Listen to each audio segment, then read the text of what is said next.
What do you mean he's staying? He's probably got fleas. What do you mean he's staying? He's probably got fleas. I picked this dialogue purposely for it to be a little easier. Now, keep in mind, there's no such thing as easy animation. There's just less hard animation.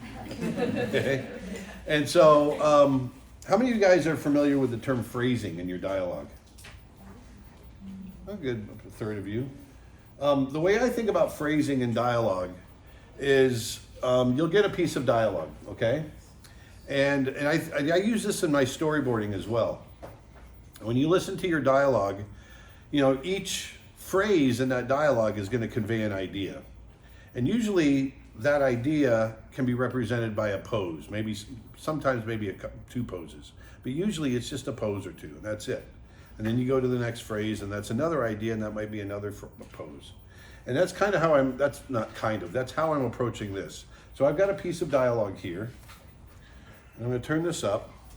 And going back to when I was talking about this is how I think about storyboarding as well. When I have a piece of dialogue in my storyboarding, each phrase in my dialogue represents a board, a pose in my boarding. And so that's how I kind of choreograph my acting in my storyboarding, is by breaking up the phrases of dialogue. Okay? And then once that plays out, you might, like I said, you might find a place within a phrase to break up a pose or two in there. But by and large, you get a pose per phrase. And so here's a piece of dialogue, if I can get it to play. What do you mean he's staying? He's probably got fleas. What do you mean he's staying? He's probably got fleas. Okay, so obviously there's two phrases there, right? What do you mean he's staying? He's probably got fleas. So to me, that's two poses. Now, it doesn't mean that you can't animate within a pose. It's just that within that animation, there's one single idea of a pose.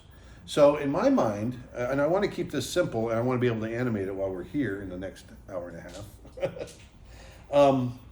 What do you mean he's staying? That's growing, you know, what's happening in her emotional state. You know, one of the things I always try to tell people is don't animate what a character is doing, animate what they're thinking. And if you animate what's in their head and what's driving them, then that's going to determine the movement and the acting and the choreography and the emotion and all of that. And so in that first phrase, what do you mean he's staying? It's this growing dread, right?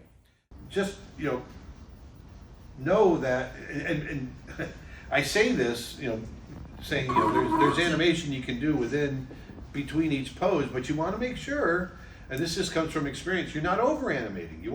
It's all keeping it within the pocket, okay? And that's why I go through and I break it down first, so that I'm forcing myself to stay in that pocket. And then once I get down to these in-betweens in here, you know, that's when I know, okay, I've got my parameters. I know how far I can push it, how far, you know, where I need to hold it back. And now at this point, I've gone from that broad phrase. Well, let's just back up again. Let's establish our for the camera. We have our starting pose, which you always have a starting pose, which is going to go into our next pose. That was our other key, right? And then our final key, right there. Those three poses dictate the entire shot. Those three poses dictated every other drawing that happened afterwards. And that's the key. So you want to make sure, spend your time on those first keys, the storyboard drawings, the storytelling drawings that, like Tom was talking about, that Eric Goldberg says. And that's gonna hold the life of the shot. And then within that, you start breaking it down. And you just take it a step at a time, okay?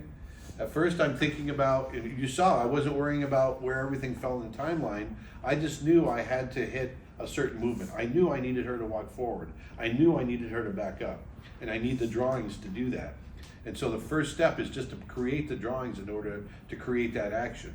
Then I can take that group of drawings and arrange them on the timeline in a timing that fits the delivery of the dialogue. And so once you hit that, then that creates your parameters for filling in the gaps. Now you just got to fill in the gaps to hit the dialogue, hit the little nuances of acting to fill it in, and then you're there, okay? And then there's the other, you know, the charting and everything else that we talked about. But as far as hitting that acting, just make sure you hit those initial poses, those initial phrases, and then after that, it's just breaking it down and you know, just taking it step by step through to the finish. Okay, make sense? Awesome, thanks. What do you mean he's staying? He's probably got fleas. What do you mean he's staying? He's probably got fleas.